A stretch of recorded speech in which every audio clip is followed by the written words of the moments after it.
Hello and welcome to Needing a Meeting. My name is Carol. I will be your host today. And hello, Misha. Hello, Matrix. Hello, Kristen Melinda, Sandy Wandy.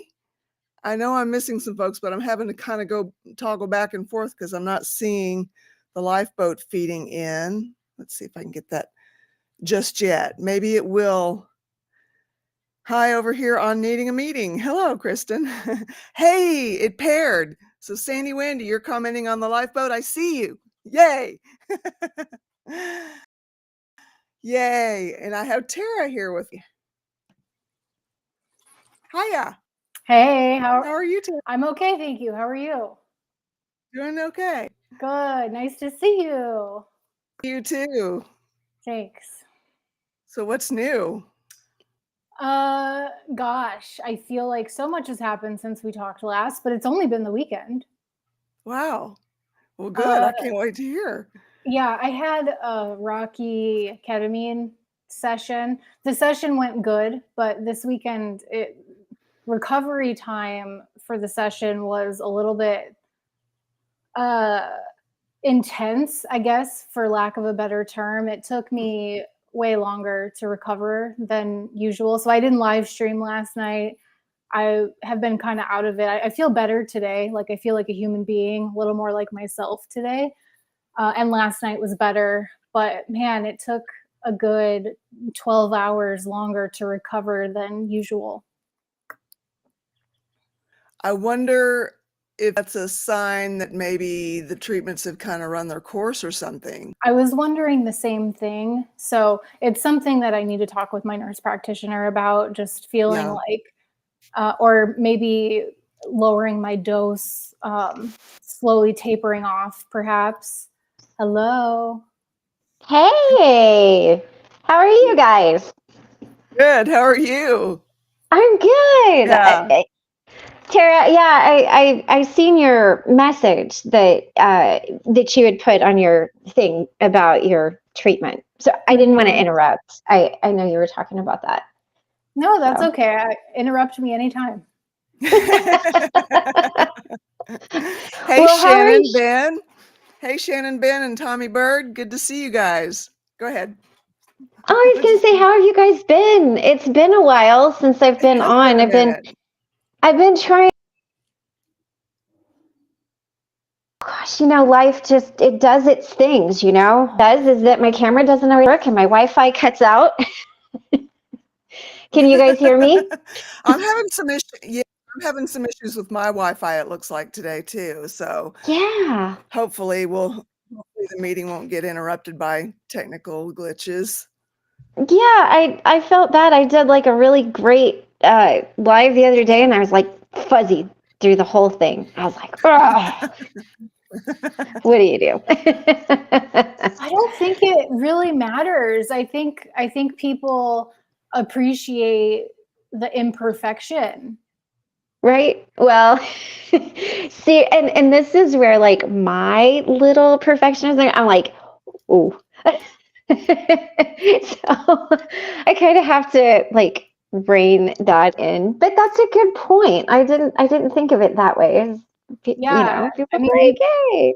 People are so used to seeing well produced things and things that are overproduced and right.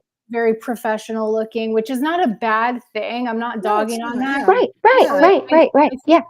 When people see things that are like, you can tell someone's just getting started, I think that's interesting to people as well. And I think that I noticed like my earlier live streams where I just had like the white wall behind me seemed to do like I was having, well, I have good engagement these days, but like it seemed like people were really engaging quite a bit. There's something kind of mysterious about a white background and a bad signal. People are like, what is this whole story? That's so true. Be like, hey, we got to tune in and see what she's doing now. Yeah. That's awesome. I am digging on your new place, Christy. Oh gosh, it is so beautiful. Well, do you want a quick little tour, you guys? Heck And you can yes. kind of see Yeah. what is going on here. So, I'll start from the outside. Michael put these, so I have these amazing little window boxes that Window that box. Michael built for me. Aren't they cute? And then I got a porch swing Aw. because you can't have a front Oh, porch and not have a porch swing.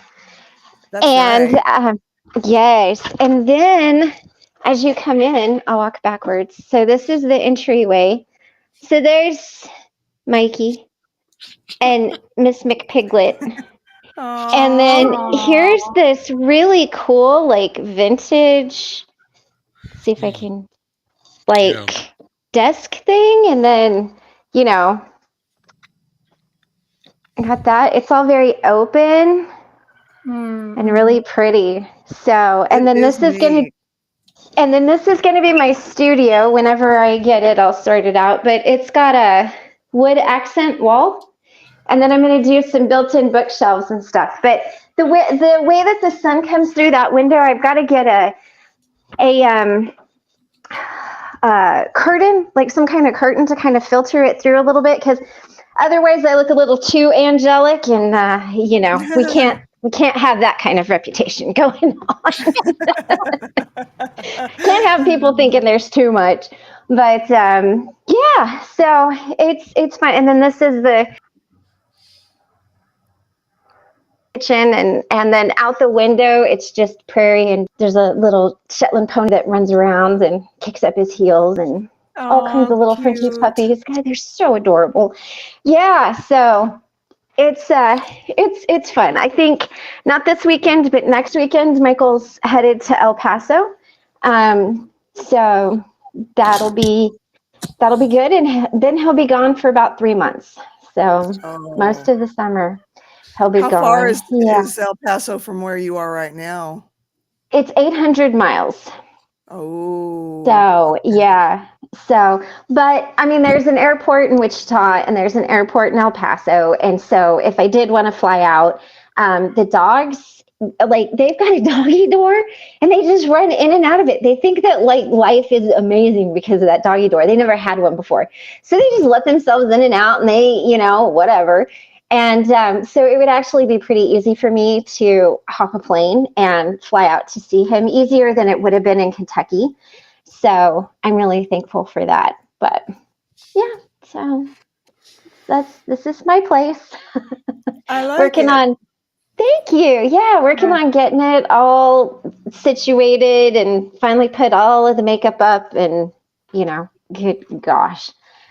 I went through a lot of it before I left, and but I was putting it all back, and I was like, "Oh, there's more." Hi, Cosmic. Oh, I like your green sweater.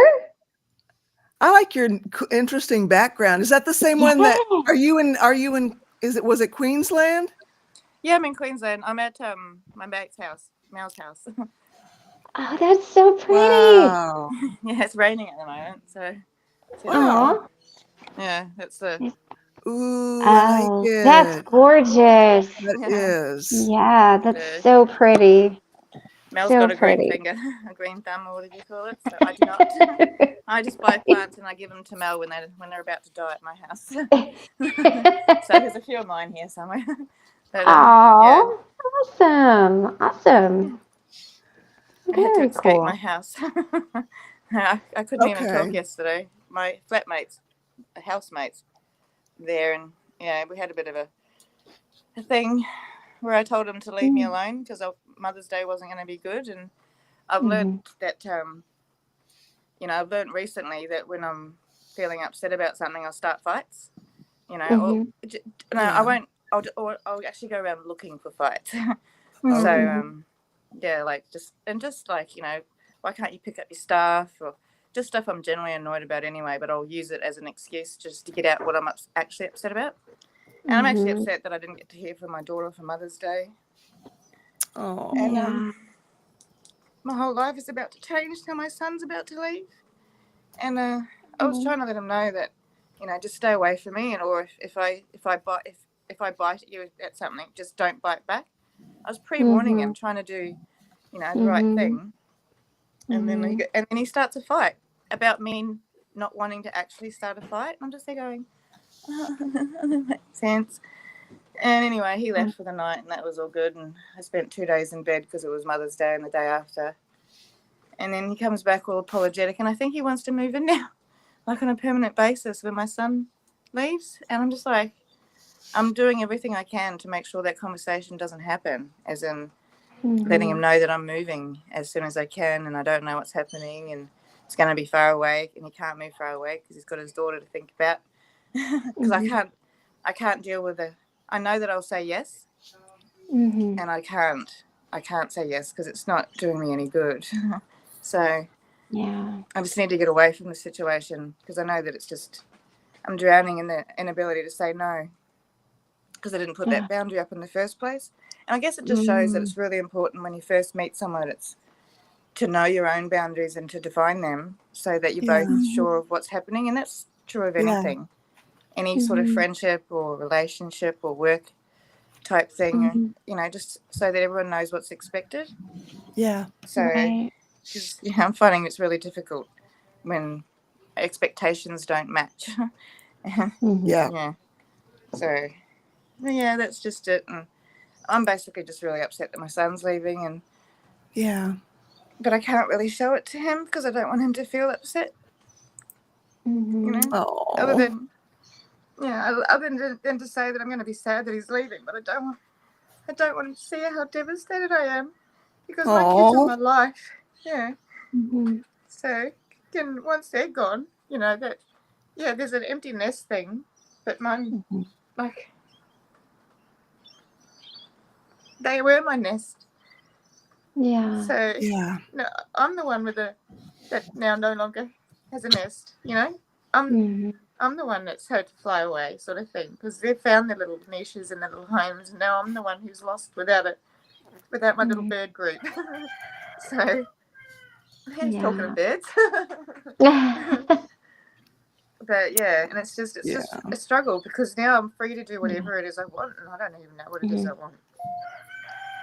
So, wow, that's a big change, a big place to find yourself. Yeah, it's huge. Yeah. It's huge. And everyone, like, it's hard for me to express to lots of other people just how much this is a change for me. It's like going from daytime into night. It's just 180 type. I've never not had other people to think about before myself. Well, it's always been my kids first, and now I don't have to put them first, and it's a very strange That's feeling. going to be a big adjustment. Yep. Yeah. It's very strange, and in some ways I'm still putting my daughter first, because I don't want to move too far away just in case she needs me. So I'm not going to move out of Queensland or anything, but I just want to be close enough. Like right now I'm 3 hours away if she really, really needs me, but if I go down to where my son's going to be, I'll be like 13 or 14, a couple of hours flight. But I don't like flying. I like to drive, so I've got my car. But but anyway, that's just my life. So how's everyone else going? Well, it seems like we've got some challenges going. Yes. My challenges seem like very minimal compared to what you're dealing with, Cosmic. I wouldn't say that at all. I don't mean to minimize like what I'm going through, but I'm really sorry that you're dealing with this. You can put the earbud in. Hey, Michael. Hello. How are you? I just got done changing out. I just got done changing out a muffler. So. Nice. Yeah. So he's really, really so I'm dirty. Yep. I look like I've been crawling in a chimney. I thought they were tattoos at first. I did too. Oh, well, some of them are. I mean, he's got him. It's just not down where anybody can see him. But yeah. I thought I'd say hi. See how you Glad you guys are did. doing. Yeah. Good to, How is it where you're at? It's good. well, pretty Weather's good. nice. The weather is rainy, slightly on the chilly side, which I won't complain about since the air conditioning went out in this room. Yeah. Our mini splits out. Oh Right. no. So, yeah. It's overcast Right. here, but nice though. Oh, we love overcast. Yeah, Overcast is overcast great. is good. No complaints. Right. All right. Well, you guys get back to it. I'm going to go get cleaned up. Have a good day. You too.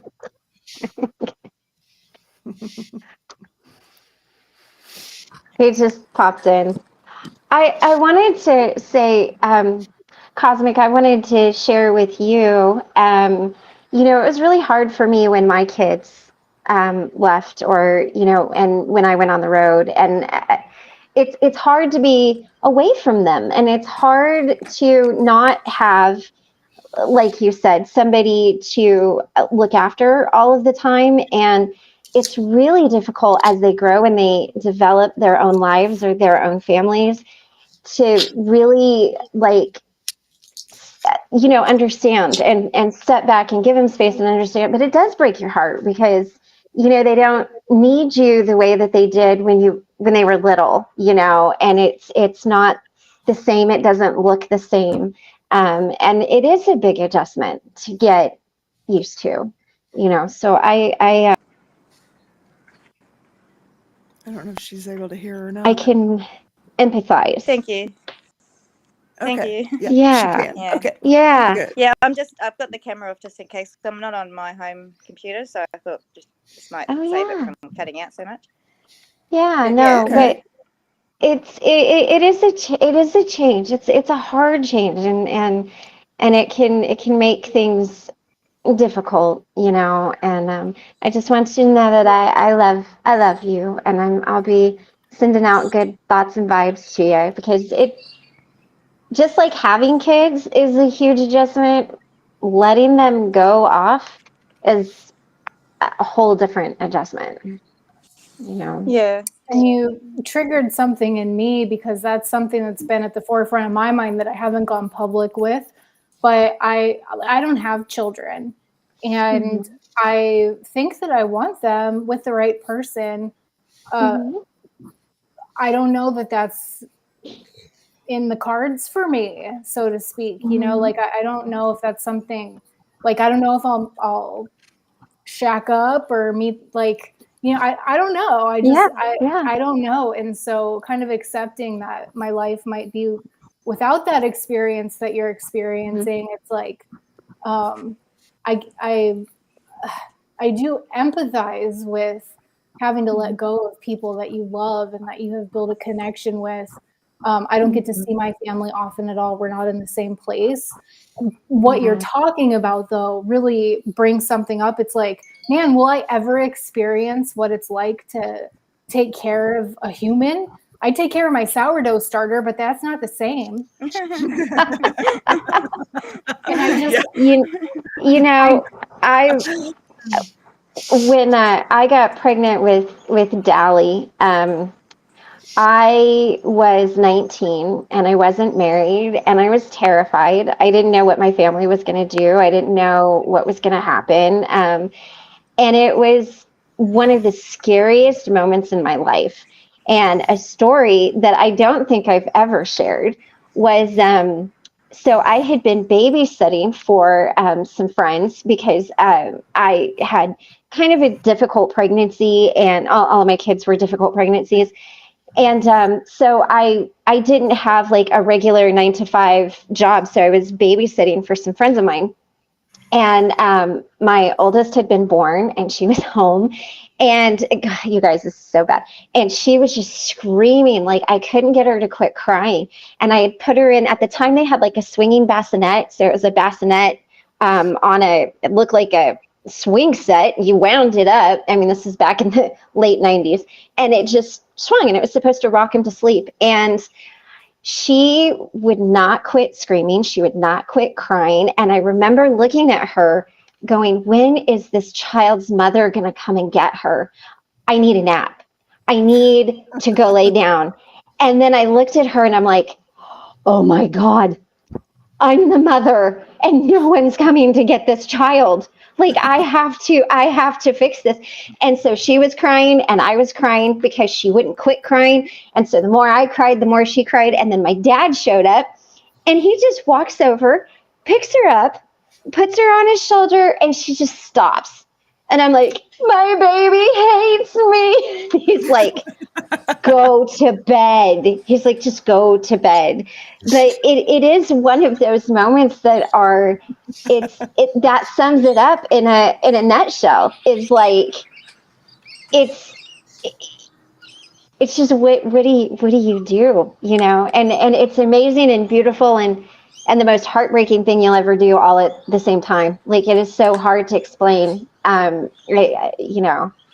But it's amazing, and if you find the right person, then it can be really wonderful, and it can be a challenge, and you guys can grow together. And I hope that's what you find, if that's in the cards for you. That, you know, and if not, y'all can get a dog. It's kind of the same. I'll send you Mikey and Sweetie. You can deal with them for a little while. Yeah, I would love to get a dog. I can get, in the place where I live, emotional support animals are allowed. If it's not an emotional support animal, it's not allowed. But I'm like, okay, I mean, emotional support animal, I can do that. At the same time, I'm like, man, can I afford an emotional support animal? Like, I can't. Can I afford? I'm like scraping by to buy groceries, and so I'm like. I can't even really, it's hard for me to imagine being able to afford a child right now, but that's which is a huge. You're never ready. You're never ready. No. You never think you're ready. And that's because I wasn't ready to have my child until 6 months after I'd had my child. But there was a lot of postnatal depression and stuff. He didn't feel like mine, but it was 6 months into it. I'm like, yeah, nah, mine now. You know, I've adapted and all that sort of stuff, and it's, you know, and it is the hardest thing I've ever done, but it's also the best, and I wouldn't give it up for anything. But you know, my daughter's not going to have children, and there's people out there, like I tell them, and they try and convince her to have children, and I'm like, but why would I? That would be convincing her to have children that I'll probably end up looking after. You know, if she really doesn't want to have the child, and you know, I've had my 2 kids, and it's hard enough having gone through everything I've gone through without having to go through it again. You know, and that's one of the things, like, that's why I wanted to be a foster parent, because it's like you do adapt, and you do learn to love them like you would your own, but you don't go through all the heartbreak of all the younger years and and all that sort of stuff, you know, and they're older and they can talk to you and they can tell you what they need and what they want. When kids are little, all they do is scream at you. And you're just like, wow, what's wrong? But yeah, that's one of the things I find that I do well with children who can talk. But yeah, other than that, like I've not got any problem with my daughter, or even if my son doesn't have children, I don't have that must pass on my family heritage type thing, because I don't know most of my family heritage anyway. But if they want to have kids and all that sort of stuff, and anything happens, I'll support them 100%. So, but I think not having children is a valid choice as well, you know. You know, and some people it's not even a choice. So I just think no one should ever feel bad for whatever situation they have. And you know, I missed out on a lot by having children because I was going to, I was supposed to go into a full-on career and all that sort of stuff. That was my dreams as a child, and then it switched as soon as I had kids. And I'm not all, oh, if only I had it. Yeah. Because it didn't cross my mind to ever think that way. But, you know, it's just, I suppose now I can do whatever it is I felt like I might have missed out on. I know my dad told me, he said, children drag children kicking and screaming into parenthood. And I'm like, That kind of is how that went for me. But yeah, and I've got one daughter that I've got 2 grandbabies by, and they're amazing. And then I've got my youngest daughter is like, yeah, I don't really think I want kids, like, and I'm good with that. I mean, I think it's a personal choice, and like I said, it's the most rewarding, frustrating, amazing, aggravating, heartbreaking, gut-wrenching thing all at the same time. It's just that. But I think if you ever did decide to have kids, I do think you would be an amazing mom. And if not, you would be an amazing pet mom. And that's kind of the same. And if you don't want any of them, then you know what? You're a hell of a surfer. So there you go. You're slaying life however you go.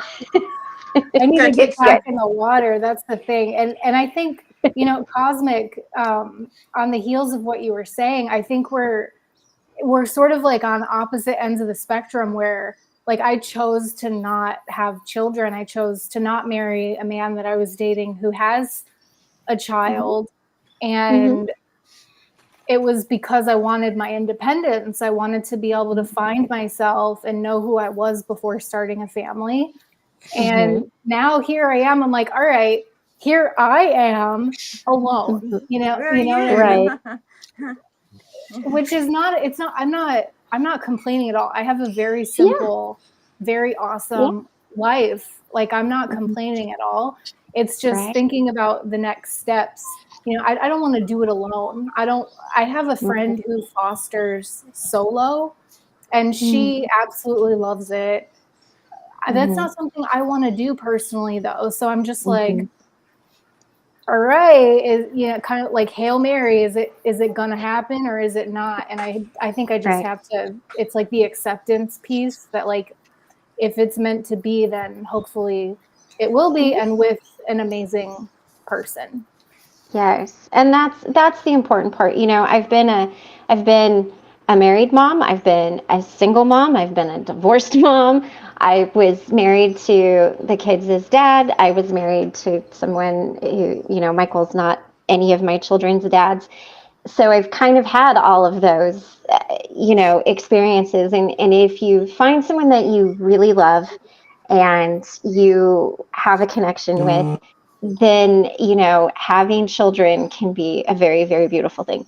If you force the issue and it's not that, then it can be really difficult. But it's not difficult because of the kids. It's, and doing it, with somebody that you love and that supports you and is there for you, it makes it a much more beautiful experience. Even when they're older, like the kids were not little when Michael came along. So no, not tiny, but I mean, I guess they were still end of elementary school into middle school. So I had to think. So yeah, we've been married for 10 years. I forget that. But it's amazing to have that support. So, I think, I mean, it sounds like you have the right ideas. So if I can ask, what are some questions that you think would be good conversational topics for a man that you think might be a good fit? What are your thoughts on therapy? Yeah. Okay.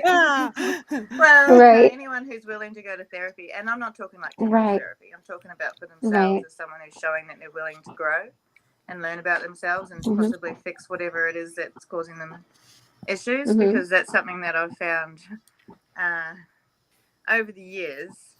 A majority of people who have been abusive or, red flaggy, they won't do any sort of therapy. There was one particular person, we didn't work for specific reasons, but he was willing to go to therapy. And I was like, that's actually a green flag, despite all his other red flags. But willing, if he was willing to work on some of those other red flags and I had more time to care about it, you never know what could have happened. But it was just something that I've not come across very often is, men willing to go to therapy. But that could be because of the people I come across. Who knows? But I just think that's something that's important. I think, me personally, having not been successful at it in the past, and then having a good marriage now, I think that you guys really should agree or get as close to agreeing as you can on the big topics: money, religion, those kind of things, like spirituality. So I think that that's important. And just, how, like, what do they want? I mean, if you're do they want children? Like, if you want kids, do they want kids? If they don't want kids, is that a deal breaker for you? Is it important that they have a career? Because you got to pay for a lifestyle. So, I mean, it's not bad for a man or a woman to want someone who can contribute in some meaningful way, right? Mm-hmm. So, do they have a good career? And look at their stability. I mean, how long have they been at their career? How are they bouncing from job to job to job to job every 6 months? What do they do? I mean, are they in management? Are they, like, what does that look? And how do they delegate and deal with people? I think a lot of it is just watching them, watch how they treat waiters and waitresses and cashiers. I was just that's thinking a that big take one them to for somewhere me. where has got bad service and see how they treat Yeah, see what they do. And where what's important to them. Like, if they're more materialistic and you're not, that could be difficult, because maybe they've got a good job and maybe you line up on everything else, right? But that part of it could cause issues, because if they're spending all of the money on whatever, and you have just this very simple life, that could cause friction. So I think it's just a conversation. And honestly, when Michael and I first got together, he sat me down. I'm not even joking. And he's like, I got a handicap. Here's the deal. I've got X amount of kids. I pay X amount of child support a month. This is what I do. This is what my ex is like. This is what my kids are like. This is what you're walking into. And that was honestly, like, I can never say I didn't know.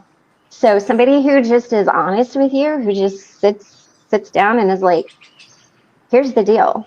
I mean, that's what I would look for, with my girls. That's what I tell them, and someone who treats you right, treats you the way you want to be treated. Someone you get along with, somebody who can make you laugh, somebody who can get you out of a bad mood. Those are all really important too, So Have it's you ever not seen Practical Magic? Like, where they write down all the stuff, well, what she wants in a man. And that's something in a relationship. And it's something I think that's actually could be useful. Because you write down all the things. Yeah, well, it's a version of manifesting. That's also writing.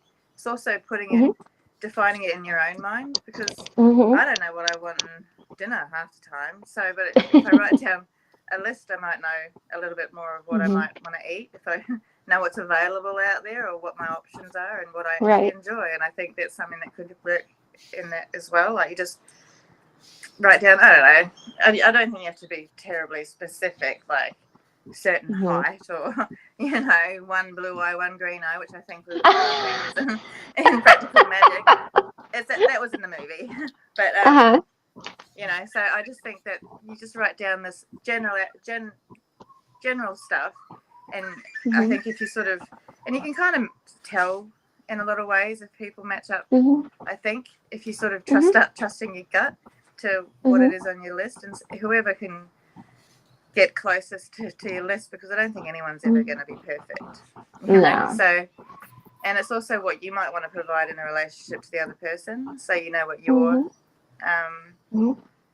expectations and wants are to provide for the other person. And that might be helpful for anything as well, because I'm a list person. I need to write down lists for everything.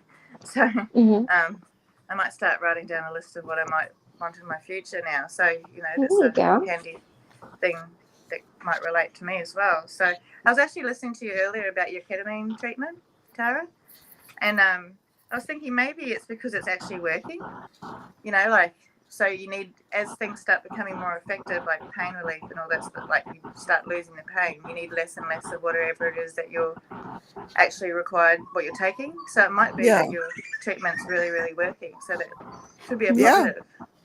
That's a really good point. It absolutely is working. There's no doubt in my mind that it's been a game changer for me. So I need to, I think, take my own advice. What I would tell anybody else if they communicated these things to me is that I need to talk with my nurse practitioner about what I'm experiencing and help or allow her to help me make a decision. Because she at this point kind of, it's like a team effort. Like she lets me chime in and kind of choose my dose. Now I'm at the maximum dose. She won't put me over that because of my weight. I can't take any more. But I think to your point, I need to just initiate a conversation with her about next steps. Yeah. Yeah, well, I was just thinking because, you know, sometimes if I know what I'll do is I always think about all the worst things in my head.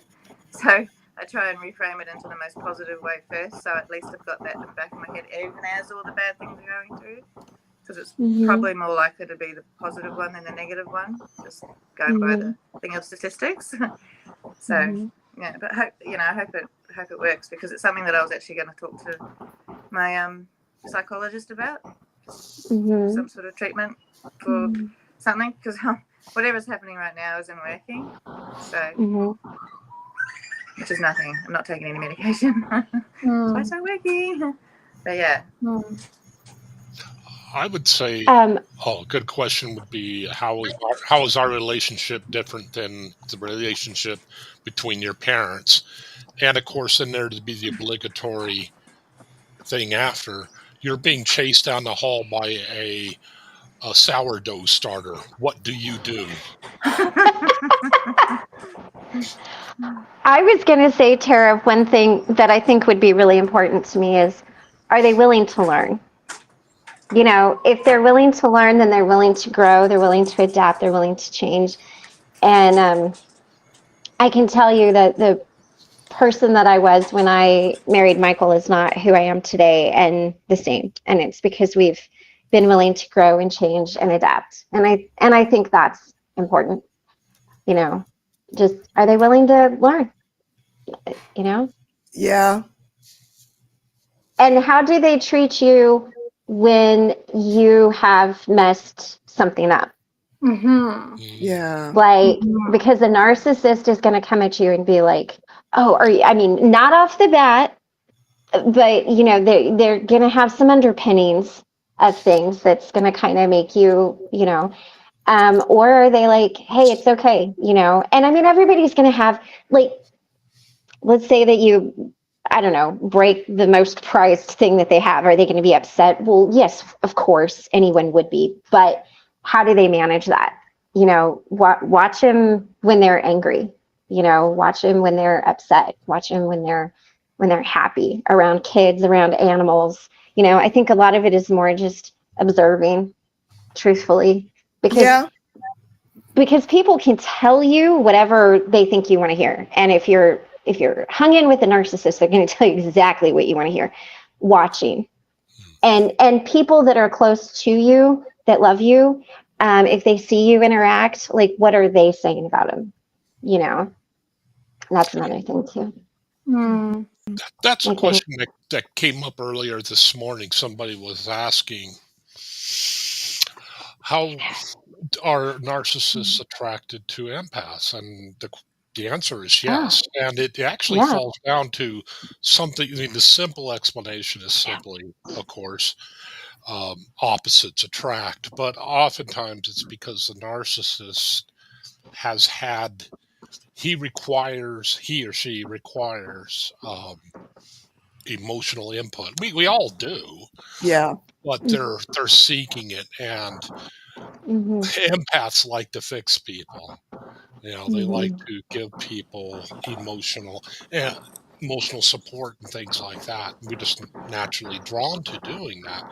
And We're yeah, called their and like source. Shannon, yeah, narcissists tend to feed off empaths. It's really interesting though. They do oftentimes attract each other, and Mm-hmm. I can't find any definitive answer other than just basic needs. And like I said earlier, just the simple opposites attract. Well, if I attract someone who doesn't like sourdough, that's a deal breaker. There you go. There you go. First question out of the gate. Tell me how you feel about sourdough. Ask them what they name their sourdough. Yeah. That's awesome. And that's one thing that I found lately is, speaking of sourdough, I've researched it and found it is actually very common for people to name their sourdough starter. Mm-hmm. Yeah, not everybody does, but this girl, she do. Mm-hmm. But yeah, and that's one thing I'm finding now as I get older is being not proven wrong. Changing your mind is actually a strength. It's not a weakness, because somebody who Mm-hmm. doesn't change their mind, they're saying, well, I know it all, and damn the Mm-hmm. evidence, I've made up my mind, this is the way it is. But yeah, I've had my mind changed on, oh my gosh, so many things. What were Right. we talking about a couple nights ago? Psilocybin, Mm-hmm. all sorts of things. It's just amazing to me Mm-hmm. how somebody doesn't change their mind, I guess. Mm-hmm. Yeah. I think Yeah, that's because a lot grow. of people would rather be right than correct. Like Mm-hmm. they'd rather feel right than actually be correct through facts. Yeah. And that's one of the things I don't do. I don't argue unless I know the facts Mm-hmm. as best as I can. Mm-hmm. Because otherwise I'm not coming into the argument prepared. But I find that most people would rather be correct or right than actually listen. And I think a lot of times people listen to hear a break in the conversation rather than actually hear what was said before the break. Right. Yeah. So, and I find that it happens a lot. It used to happen a lot with my relationship. So he wouldn't actually listen to anything I'd say.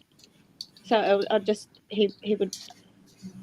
So I'd say something, and then he would say something that didn't actually reflect anything that I'd just said, and it actually led into my gaslighting, because I was just like, am I that silly or stupid that he's not understanding me, or is it this the purposeful thing? So it was part of the gaslighting thing for him to act like he never understood me, or to twist my words and everything around all the time. So it always made me feel like I wasn't making sense.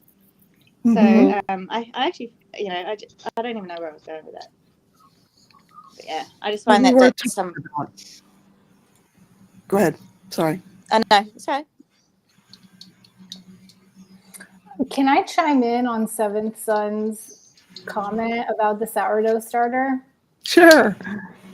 So he says, I imagine my sourdough starter is dead. Been months, 2 or 3, since I've fed it.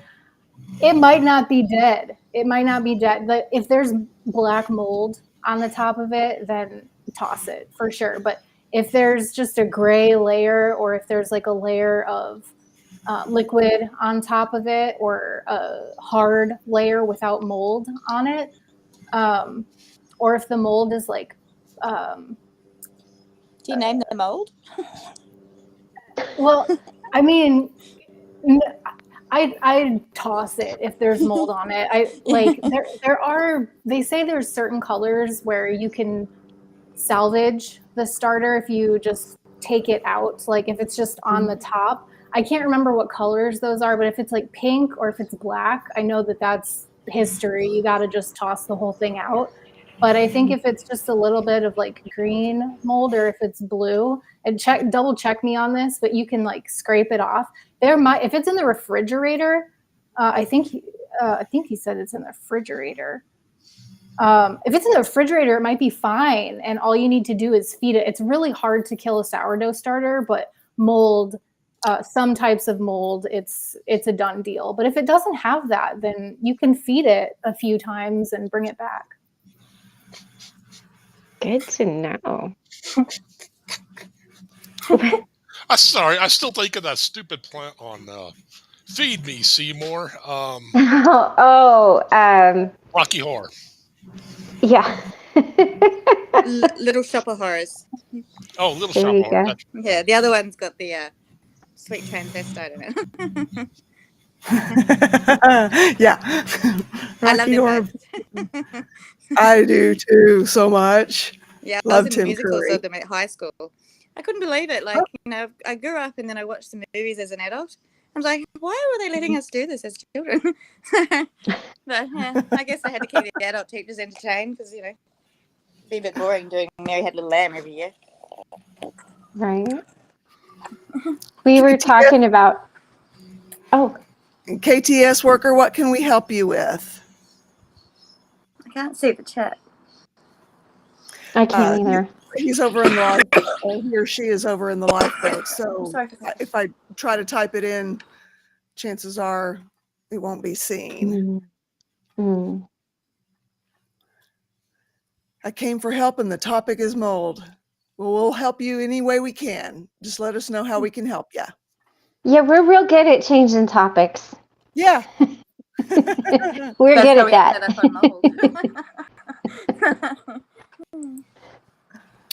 Unless you need help with mold, in which case we can carry on. I can't help you.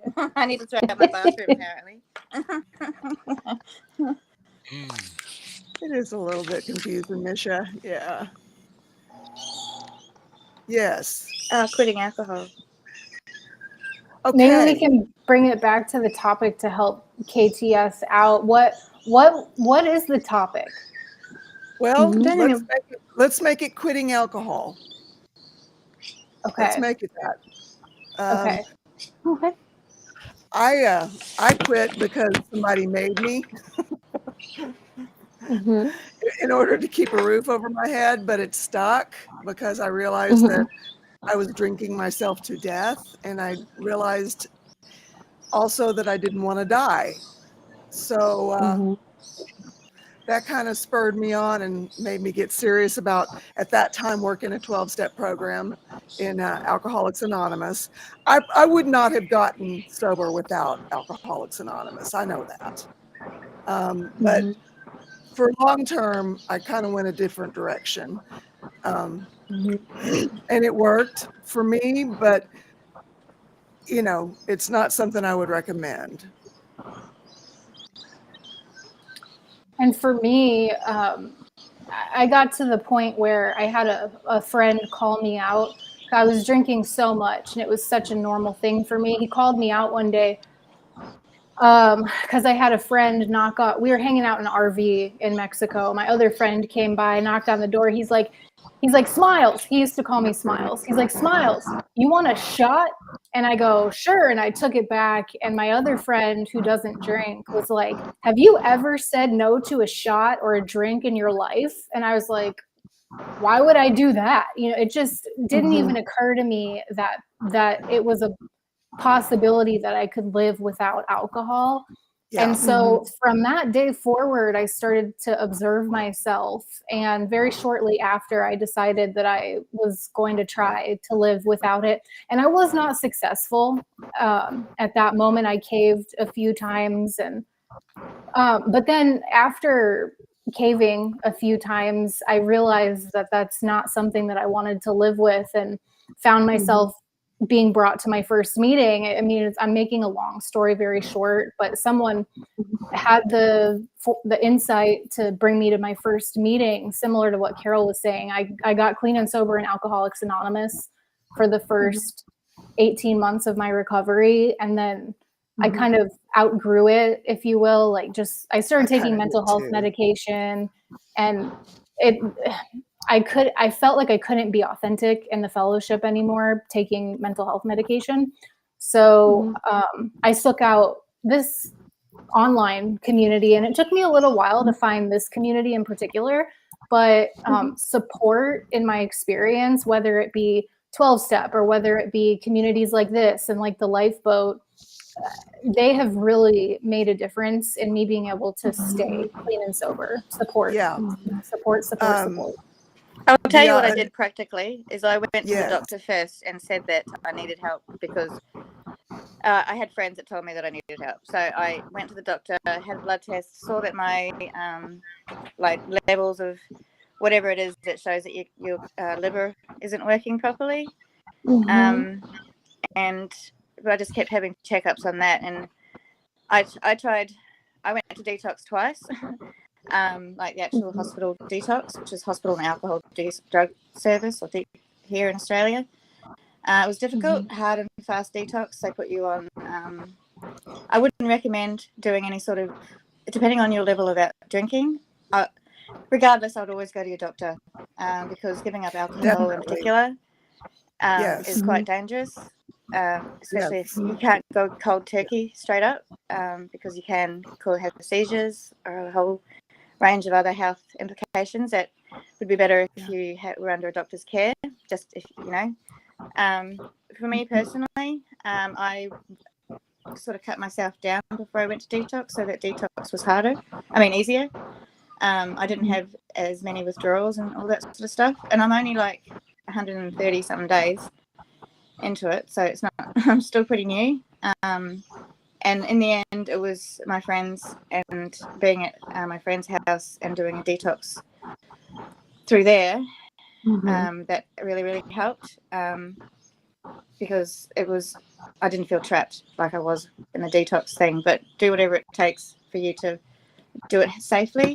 And, it's a really big step to even, reach out like this, and it's something to be proud of. And I'm curious. Go ahead. I want to know, KTS, what difficulty you're having right now. Are you, and where you are in this? What are you? Have you quit? Are you thinking about quitting? And what can we do to help? Yep, same question here.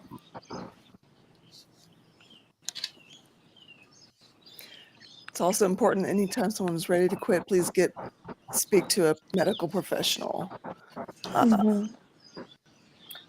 There are no smart.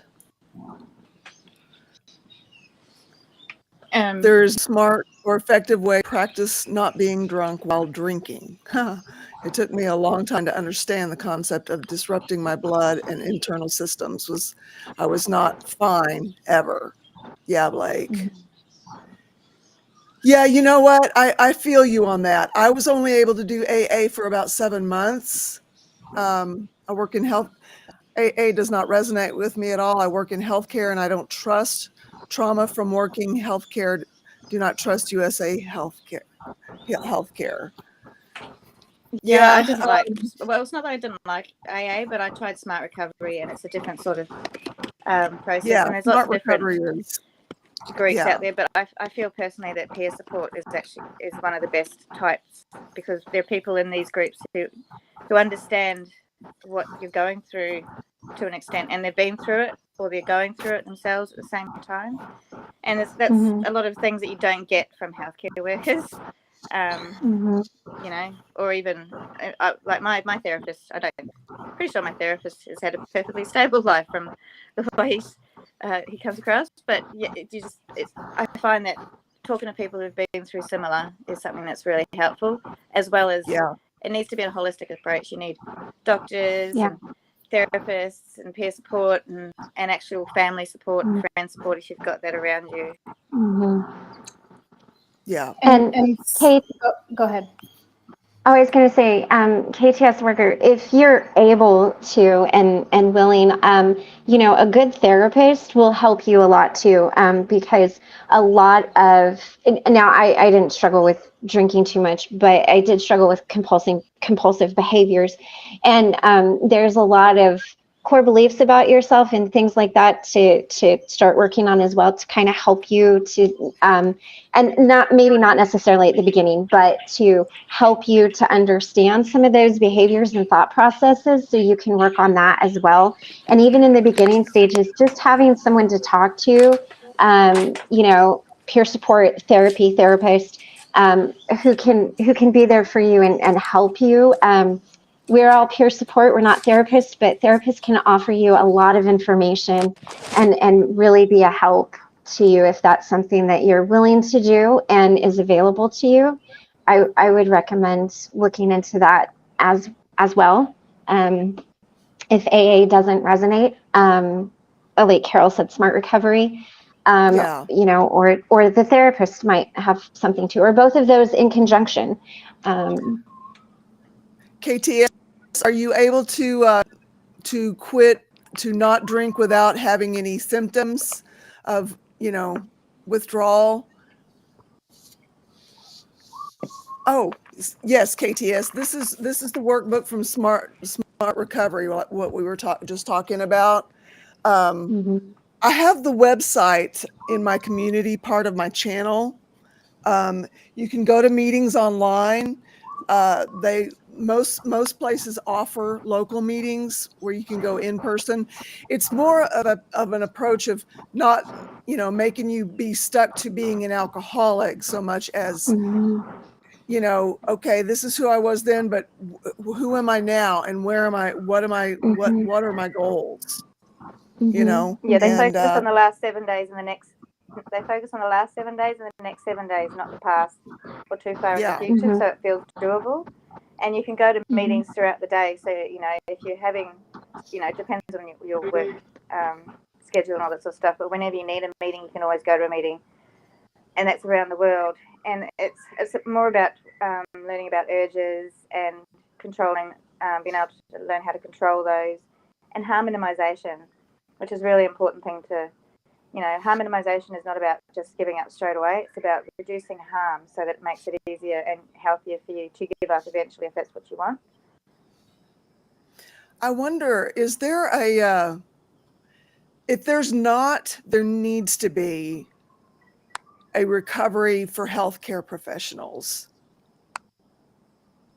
Is there something like that anybody's ever heard of? In some of the smart meetings, they've actually got groups for specifically health professionals. So you have to be a health professional to be in those meetings. They've even got one for pilots, which I found a bit scary. But yeah, so that you can. There's one specifically for healthcare workers, because I would say that the healthcare workers have a unique set of issues that, you know, I have no idea about. So. I think I learned in my peer support training that there's also peer support groups for healthcare professionals. There's definitely peer support for police officers. I think healthcare professionals have those sort of groups as well. So it might be worth talking to if there's some sort of therapist or head of therapeutic services at the place where you work. Or human resources or something like that, that you can tap into and find out if there is peer support available for healthcare workers. Now, I don't know if you're comfortable, KTS, with going and trying to take care of it within your workplace, or if you'd rather keep them separate. I'm curious about your thoughts on that. Yeah, Smart Recovery might be a good place to get some peer support. Peer support is important. Admiral Tommy says the opposite of addiction is connection. And we're not going to be able to do it alone. I gotta say, anybody who has tried has generally been on a dry drunk. My dad quit drinking and he was a dry drunk, and it was miserable living with him, growing up with him. Anyway, go ahead, Christy. Sorry. Oh, I was going to say, you know, I wasn't dealing with alcohol addiction, but peer support has definitely helped me, you know, maintain my eating and, you know, doing that in a healthy way. So peer support is very important, and places like this, like needing a meeting in the lifeboat, I think you're going to find a lot of support there. And have you thought of a holistic?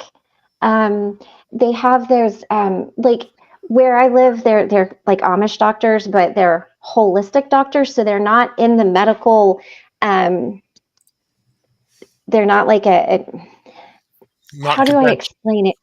conventional. There you go. That's the word I'm looking for. But they can still treat you, they're just coming at it from a holistic place, as opposed to a conventional medical. So I don't know if maybe that's something that might be helpful to you. I don't know if you thought of, because I know I had never thought of going to a doctor like that until someone mentioned something to me. And they found him to be extremely helpful.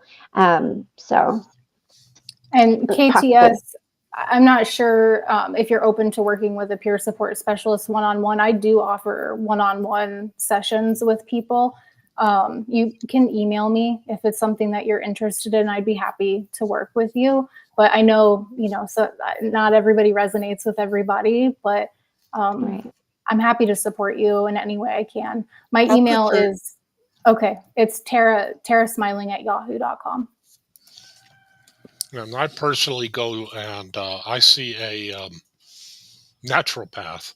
Now, naturopaths, at least in the United States, are trained medical doctors, but then they take classes after the fact that then get them in a naturopath. And my particular naturopath, she will steer me more towards lifestyle changes, but she'll still go into conventional medicine when it's needed, like for my blood pressure, for example. I was at the point where I couldn't do that through diet alone, so she's got me on a low key. Whoa, I got an echo. I know American Addiction Centers has a program for medical professionals that are in addiction as well. So I know there's a few programs out there. Yeah. And it's also important to know, especially with any sort of group, like AA or Smart Recovery or any sort of peer support or any sort of group at all. If the group doesn't seem right to you, it's not a you problem. It's probably just find a different group. Yeah. I found that That's I right. didn't mesh well with my AA group, and that's actually something that really turned me off AA. Personally, as well as a few other things. But and it's the same as Smart Recovery. I did all the groups until I found the ones that I meshed with and liked. And because some groups aren't, I like informal and all that sort of stuff. Some aren't informal, and I didn't work well with that. And some had different personalities that I didn't mesh with, so I just moved on. And that's something but it did take me a little while to realize that it wasn't a me problem. You just got to find the right tribe, basically. Yeah. And just because it's a good program doesn't mean it's a good group within the program. Yes. Yes. Yeah. There are groups that have more recovery and more maturity than others, Me personally, I am not a recovering alcoholic. I just happen to get lucky with the genes on that. However, I am a recovering codependent, and I find connection helps me immensely. If nothing else, I learn through daily repetition by hanging out with people is I don't have to be a people pleaser. I can disagree with people, and that's okay. Just simply reinforcing that upon me has done me a world of good.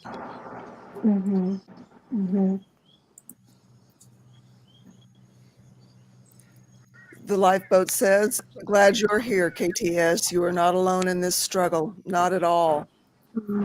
Yeah. Yeah.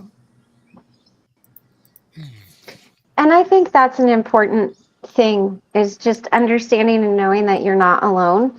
And there are people because that can be so isolating, when you're going through something and you feel alone. So I'm glad that you're here. Yeah. There's also, I'm not sure if you're on Discord or how into tech and apps you are, but we've got a Discord, the Lifeboat Discord. Yes. And there's pretty much always people on there to reach out to. I can't post a link for it, but if someone can post a link up for an invite, that'd be good for anyone else who might want to join. Misha, do you have that? Do you have that link, Misha? If you can posted on the Lifeboat side to the Discord server. I think she does, Cosmic. And there's, I think so. I can't actually go into it. I might lose everybody. I can try, and then I can send Misha the. I'll do that. I'll be.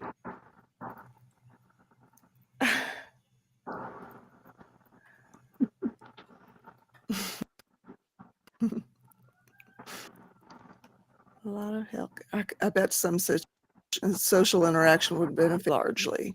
Yeah. Yeah, just when you're alone with your own thoughts, trying to quit anything that's addictive, that can be a really bad place.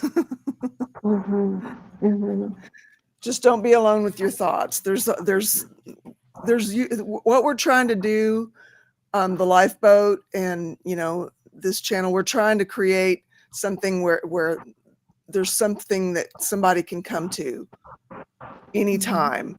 The Discord server is pretty good about people being there when you need them, and yeah, because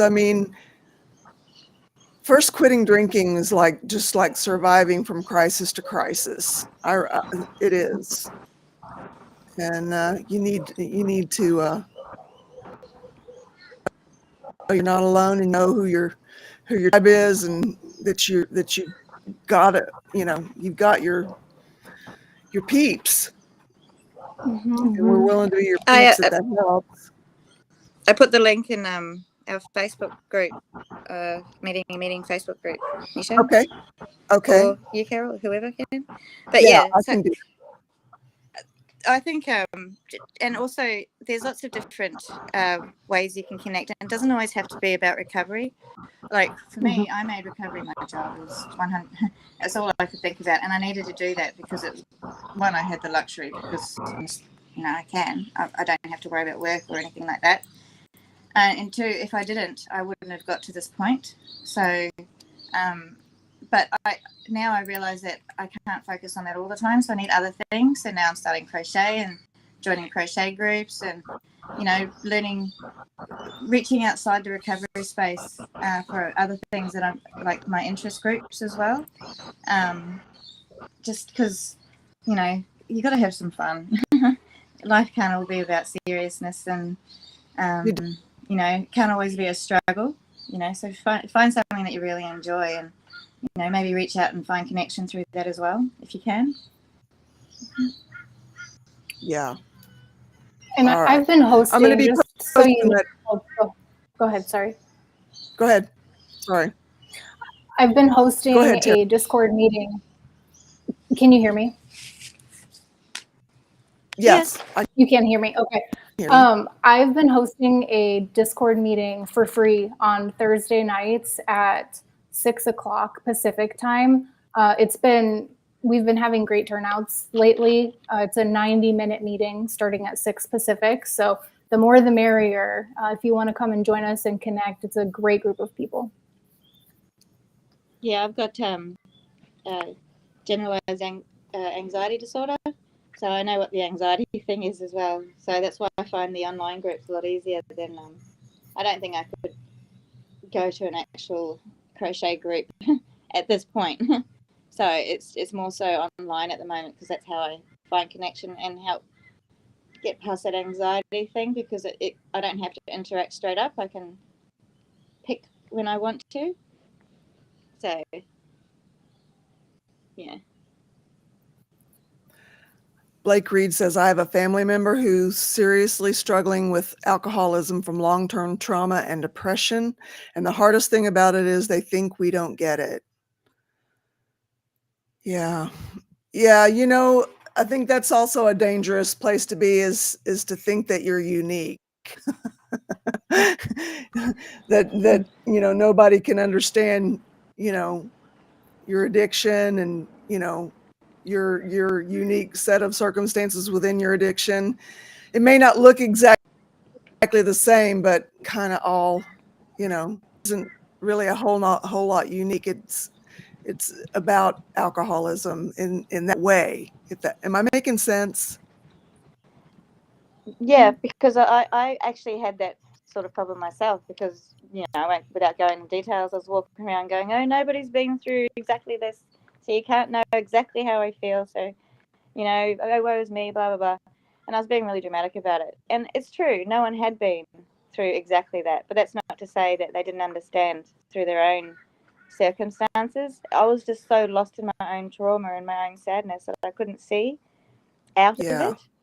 So I think that might be a lot of, when people are stuck in it, they can't see anything other than themselves because all they can feel is, like, depression is quite insular, and Yes, it is. yeah. So, and when you're depressed, you feel So is it just, alcohol.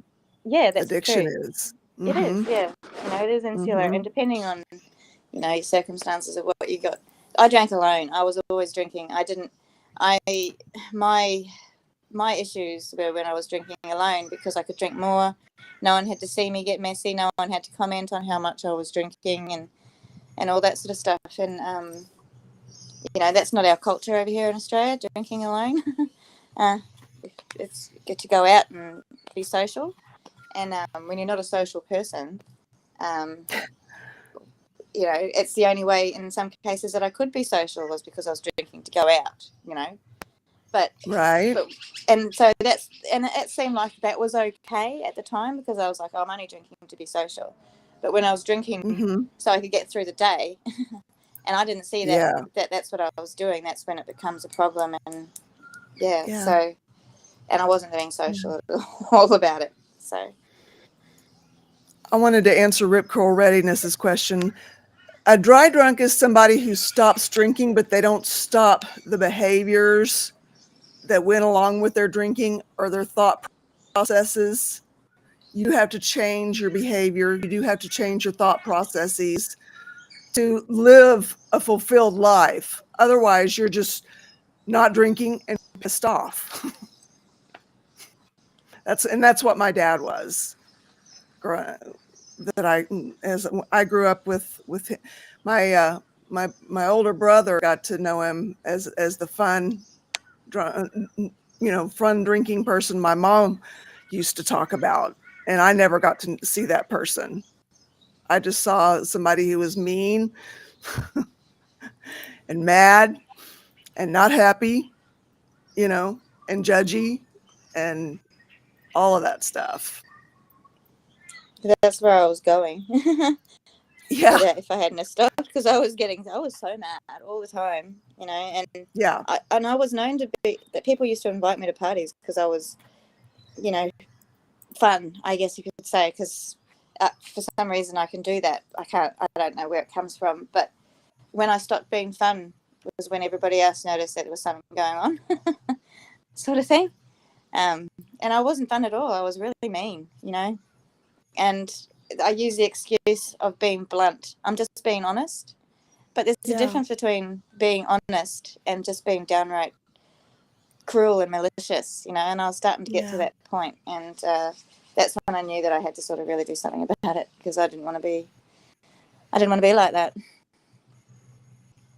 I didn't want my kids to grow up thinking about me like I think about my mother when she drinks. Yeah. The person Blake was talking about in the few comments back, they care so strongly about their image because the family shames them. And it sucks because it would be so much easier to look past how something looks if it means helping them work past it. Yeah. Peer support was the only thing saving grace for me, and sobriety, this go at it. Yeah. I'm so lucky. I didn't get shamed at all. I just got support. I think if I had been shamed, I would have gone further into it because it would have just made me want to drink more to cover the feeling of shame. Yeah. Yeah, that's a big one. Really, yeah. I think that's something that's really important about the majority of peer support groups that I've been involved in is there's no guilt tripping or judgment or shame. Mm-hmm. Shaming. Right on. Yeah. KTS is saying, I'm exhausted. I can appreciate that. I can so appreciate that.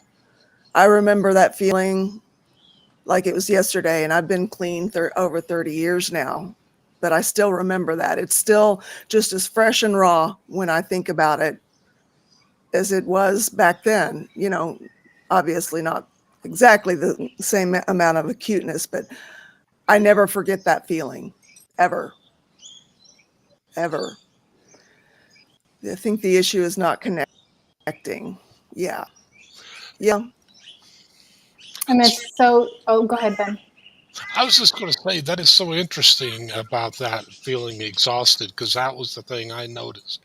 I noticed at the dual recovery center was that even for people where depressive or codependent like moi, even we were the first 2 weeks you're up there and you're just a mess. You're so tired. And to say nothing about people who have that plus chemical dependency. Wow. Mm-hmm. What were you going to say, Tara? I think everyone here talking about how peer support has been the answer for them is really got a solid understanding of what the solution is. And I think that's why AA, I know not everybody here is into AA, and I'm not condoning AA by any means, but I think that's why it worked so well for me in the beginning, because it was an automatic peer support group without even realizing that's what I was doing. And now that I'm pursuing it as a line of work, it's kind of mind-blowing to me that I was introduced to this like magical thing before I even realized what I was getting into.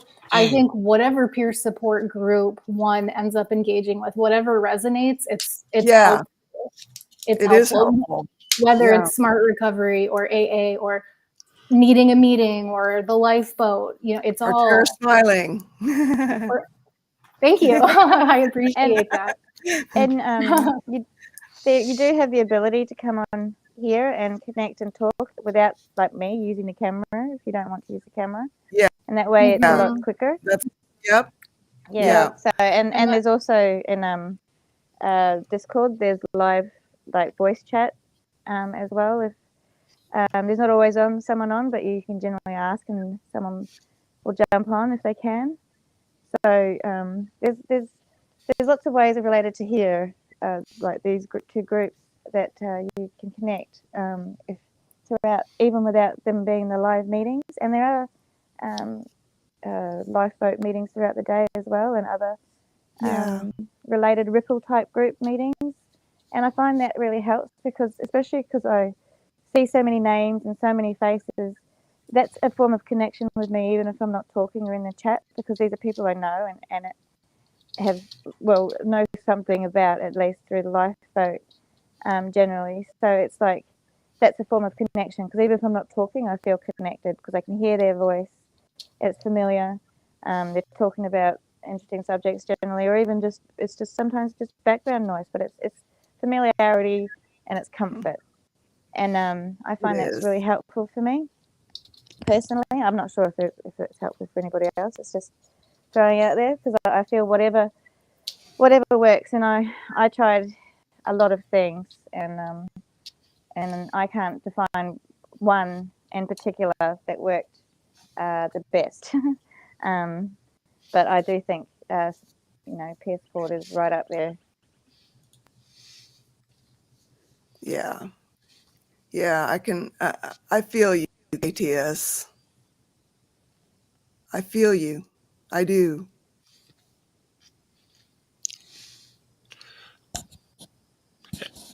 Am I wrong about the lifeboat? It's 5 p.m., right? On weekday? Okay. I got that part wrong. I just know it's after I get home and sit down and usually eat. I think there's a lot in that. KTS is saying, above my healthcare job, I went on to study healthcare ethics and was involved in a lot of ethical dilemmas through COVID. Ignorance is bliss. Yeah. And I reckon that would be, I think that would make the very strongest of people tired.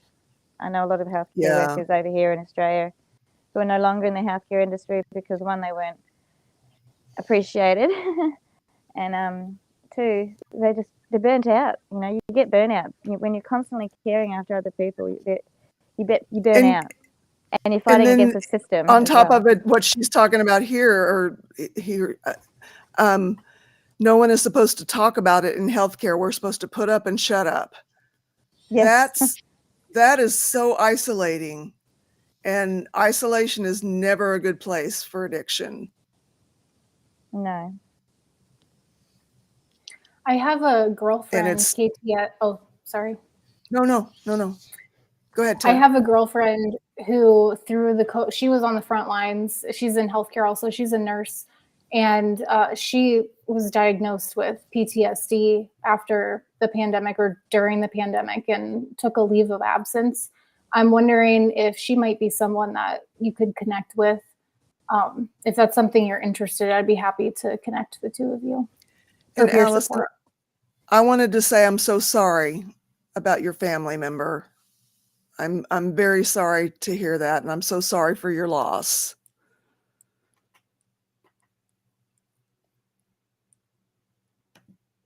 This is a great conversation. I hate to leave at the moment. I have to help celebrate my little brother's 20th birthday. Have fun. Stinking thinking. That's one of the things that will get us in trouble when we're addicts. Speak up more often.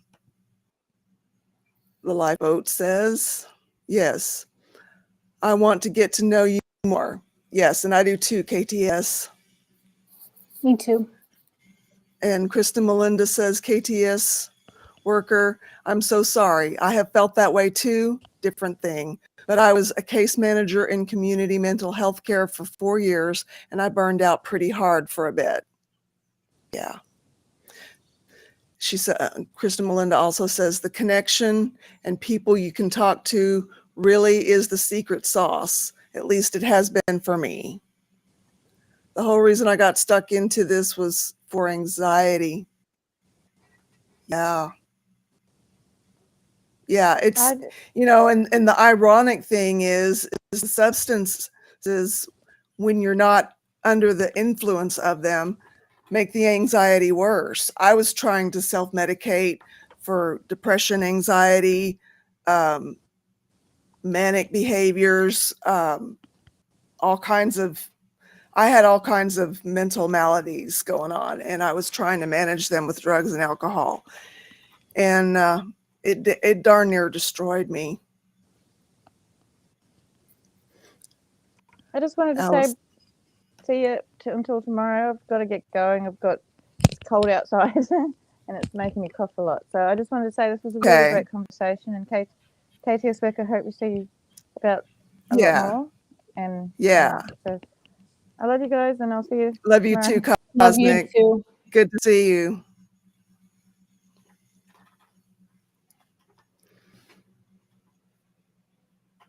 I logged out of my PC. I'm surrounded by my addictions every day. Mayonnaise entertainment. It's why I live and work. Sometimes I just have to get away. Yeah. I'm taking anti-anxiety meds with one trusted doctor, but it is overwhelming, the crap that is going on. I'm sorry. I wish I could make it easier for you. I really do. Wish I could just take a little bit of that burden.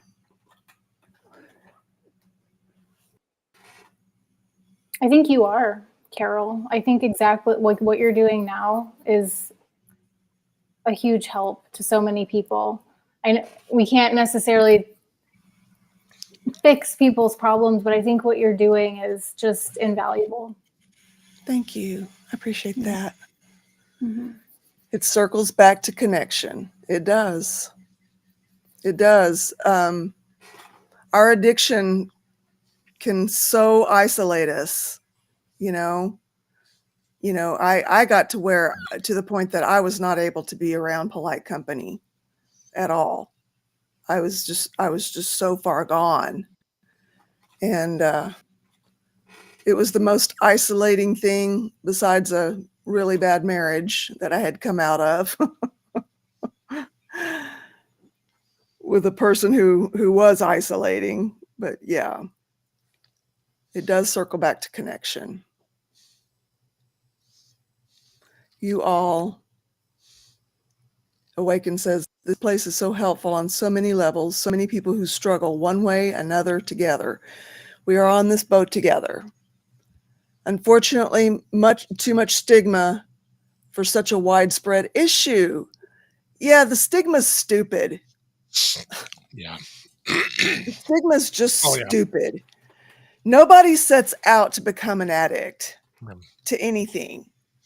Nobody makes that their life's mission or their life's goal. No kid says when they grow up, oh, I want to be an alcoholic. Oh, I want to be a drug addict. Oh, I want to be a gambling addict. Oh, I want to be a sex addict. Nobody says that as a kid. I want to be in a cult. I want to be in a cult. Yeah. Absolutely, KTS worker. Everyone who worked in healthcare was expected to do so very much with so little support, which is ridiculous. I don't know what the answer in healthcare is, but there's got to be one besides people just getting fed up and leaving the profession. Yeah, the thing is, go that's ahead. something my doctor has talked to me about a lot of times. That it was just getting to be too much for her. Yeah, the commonalities are important.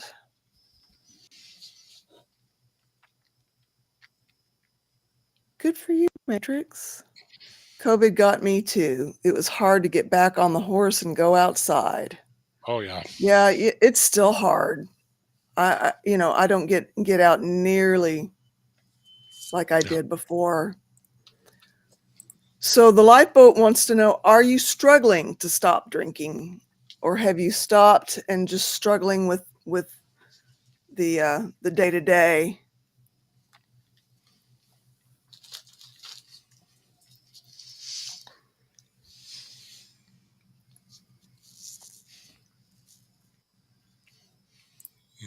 I was a popular drunk, Seventh Son says.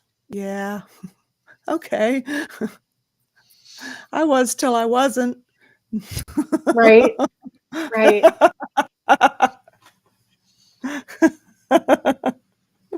In my mind, I was a popular drunk, but people did not like dealing with the babbling Tara that was, the real alcoholic. Yeah. I didn't remember it, but other people remembered it.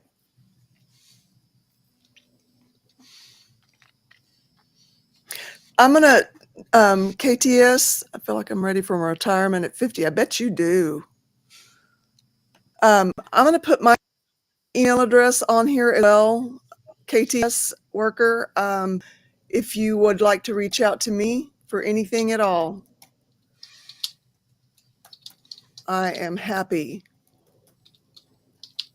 for you to do so. And I'm happy to have any kind of conversation you'd like. The lifeboat wants to know if you're journaling. I know it sounds stupid, but it is really an important piece in recovery. My early recovery, I did a lot of journaling. And I think it really did make the difference, because you can really look and see what's going on even as you're writing it out. It looks different somehow when it's on paper than it does running around in your head. The vast majority of people who I look up to who are accomplished in various fields, as far as I'm aware, almost all of them journal. Yeah. I go 2 to 3 days without, and then all of a sudden I grab a drink to take the edge off. Okay. So you're still struggling. And okay. Yeah.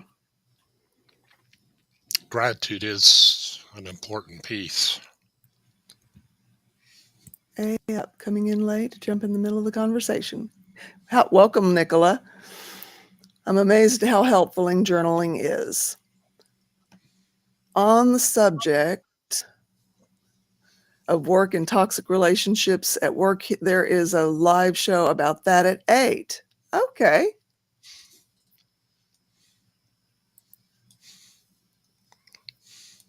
I will reach out to Tara.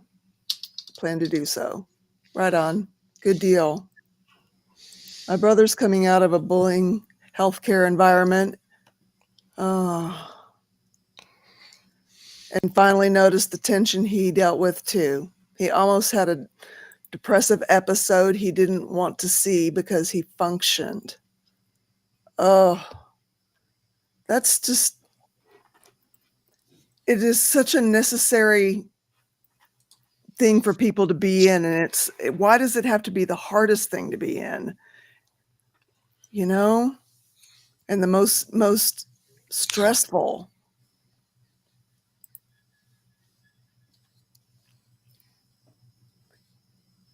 Using the gratitude app on iOS. Excellent.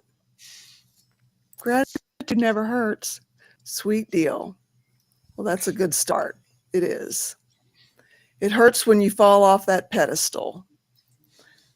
I was Wonder Woman when on my drug of choice, admitting I was not that Misha, that I couldn't do the norm, what I did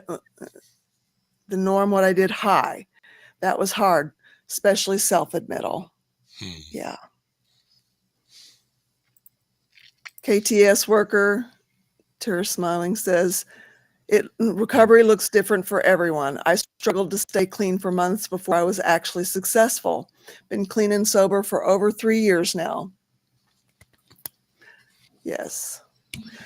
I'm late because I have been busy journaling after a busy day. Excellent reason to be late. 2 to 3 days is a good first step to be able to be without alcohol. Agreed. I could write a book on toxic work relationships. I know you could. We have zero choice but to function. Yeah. Our hearts drove us to these careers. Yeah.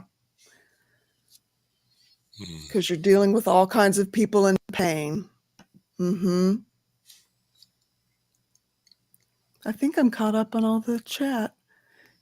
KTS worker, if you are interested, I can give you or the mods the link.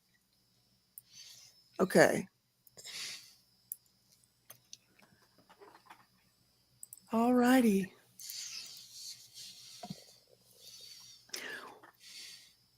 Have we been helpful, KTS? Do you feel like we've helped you at least get through this phase of things? It's the admins that create hell. Yeah, I've heard horror stories up in the nearest big city where that was the case.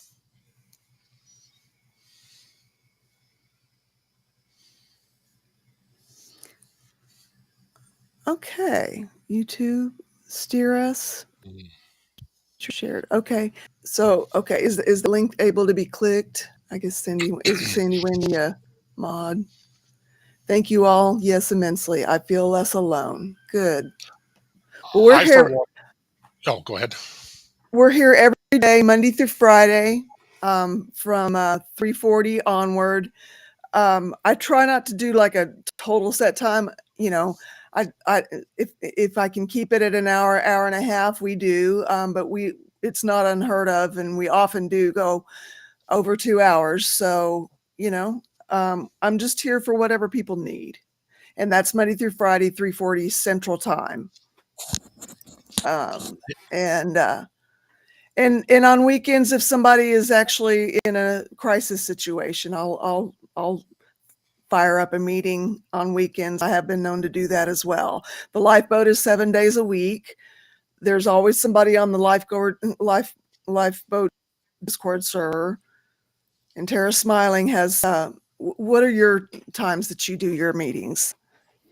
I host a live on Mondays at 4:00 Pacific, although full disclosure, I'm considering moving that to Tuesday because of my treatment over the weekends. I think it'll be easier to manage. So I'll be live on next Monday at 4:00, but that might be the final week. And then it'll be Tuesdays moving forward.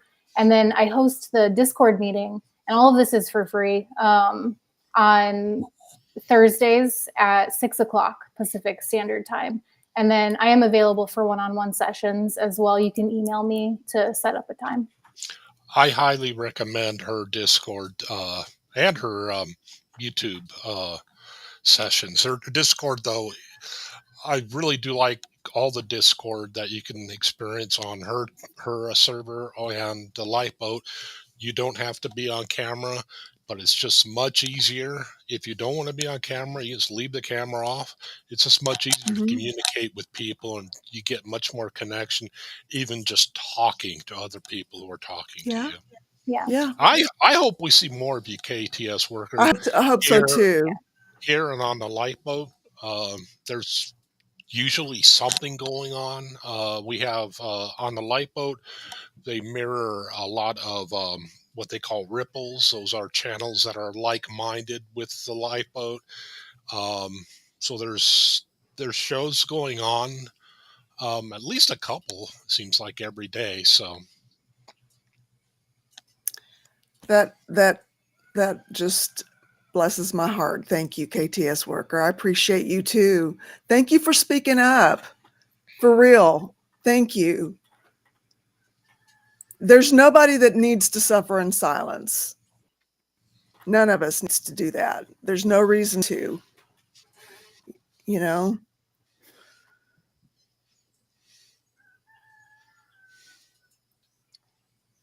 I see Mayonnaise Entertainment's comment about never having been on Discord. It can be a little tricky, just again, full disclosure about Discord, but once you get the hang of it and start to see how things are set up, it's a fun platform, to be honest, especially when you start getting a lot of faces on the camera. There's, like Ben was saying, it's connection, it's fun. We get serious sometimes in there, but we try to keep it light and fun as well. There's always a topic. Yeah, because I mean, sobriety needs to be fun. Sobriety needs to be fun too. Yeah. You know, I think fun's important. And in terms of a link, I cannot share. Maybe Ned Awakened. I call Awakened Ned for those who don't know. Maybe Ned just shared. I'm not sure if that's the link to my Discord or not, but perhaps it is. Let me check. Let's see here. I wish it just said, the actual server name, like Terra Smiling or the Lifeboat, or in the Discord invite. Yeah, it doesn't. Let's see here. Matrix, if you're going live, shoot me an email and let me know, or send me a message on Facebook. And Resin Matrix was talking about feeling alone also, and so I certainly don't want you to feel like you're alone. Yeah, but I don't either, Matrix. Yeah, we're here with you, Matrix.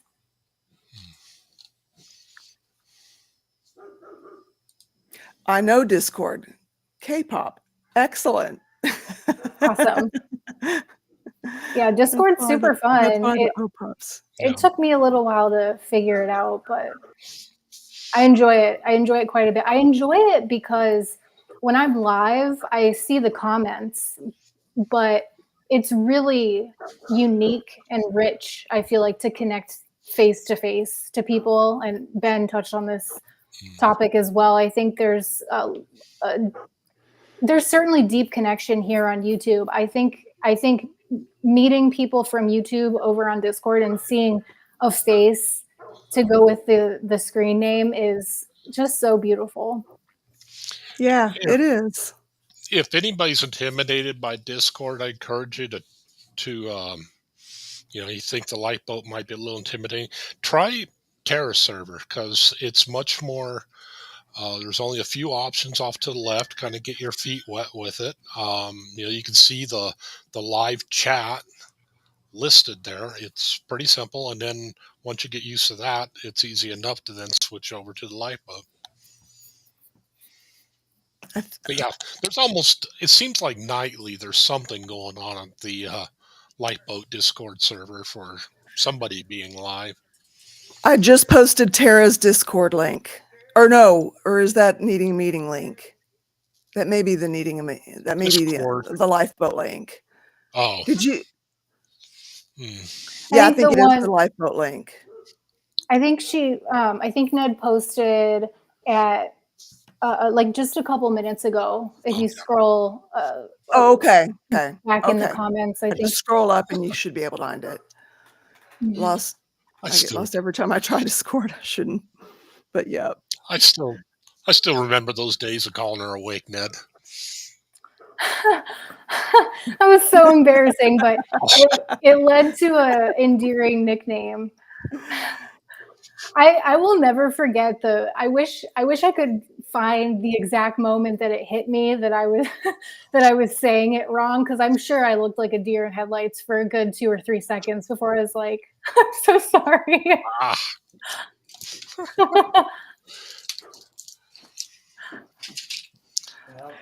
That's okay. I accidentally call you Tara from time to time, so. What did you say, Ben? I accidentally call you Tara every once in a great while. You are not alone. A lot of people say Tara. And I don't usually correct people, so I'm a part of this volunteer group. And lately, it's like one person called me Tara, and then the next week 2 people were, and then the next week 3 people were. And so I don't want to correct them, but now just about everyone is calling me Tara.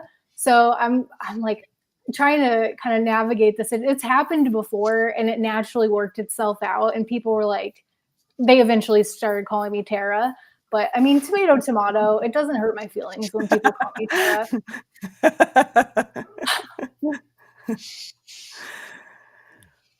Well, you're a good person too, KTS. I'm so glad you're here. And again, thank you for speaking up. That took some guts. And I admire that.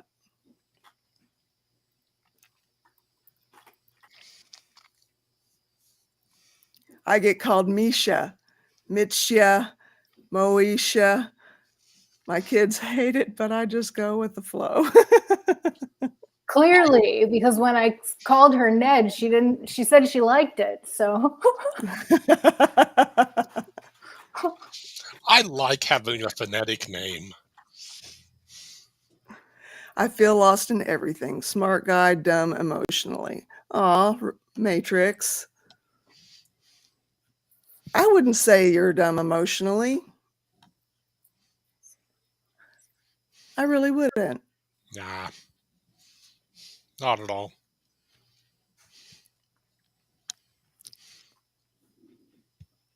I really want to say it. Miss ya, but fast. Miss ya. Miss ya.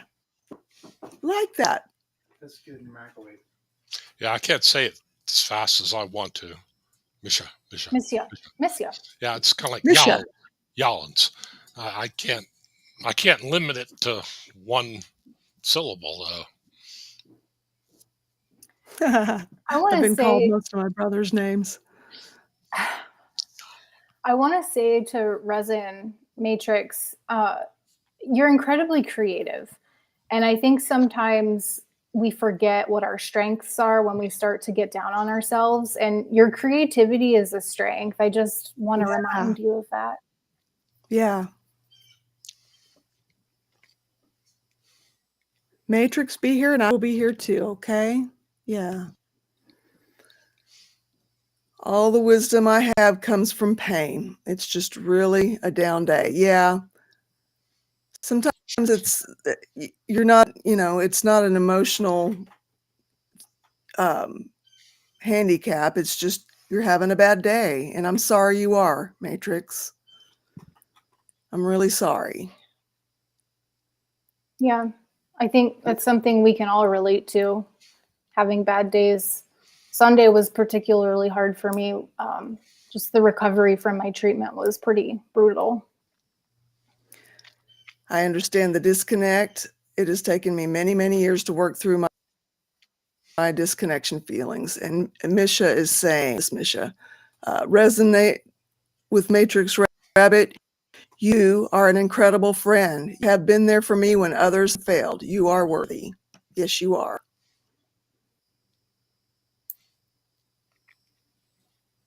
And you're here. It was hard. On Sunday when I was recovering, it was nearly impossible for me to connect with people. I wasn't able to go to the normal activities that, like the lifeboat, for example, and calling people that I normally connect with on a daily basis didn't happen for me. And it starts to feel really isolated, but I didn't even realize what was happening. I just didn't feel like talking to anybody, but it takes a toll on my mental health when I disconnect like that. Yeah. Well, what do you guys think? Have we had a meeting, y'all? Put a 2 in the chat if you're still needing a meeting, and a 3 if you feel like we've had a meeting. Think of 3 as a heart, and 2 is I still need to dump. Sorry about the crude. Well, when you put it that way. Sorry about the crude analogy, but it is. Nice. You got to admit, you won't forget it. I like it. Same.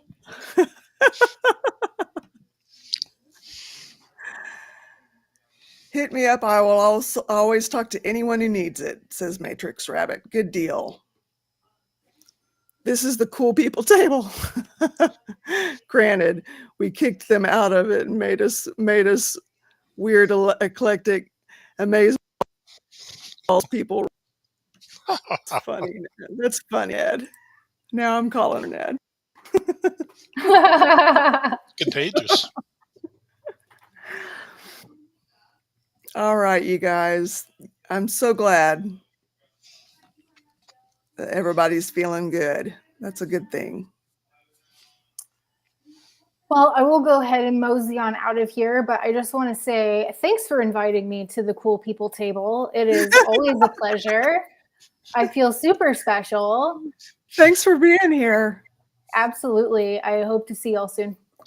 Yeah.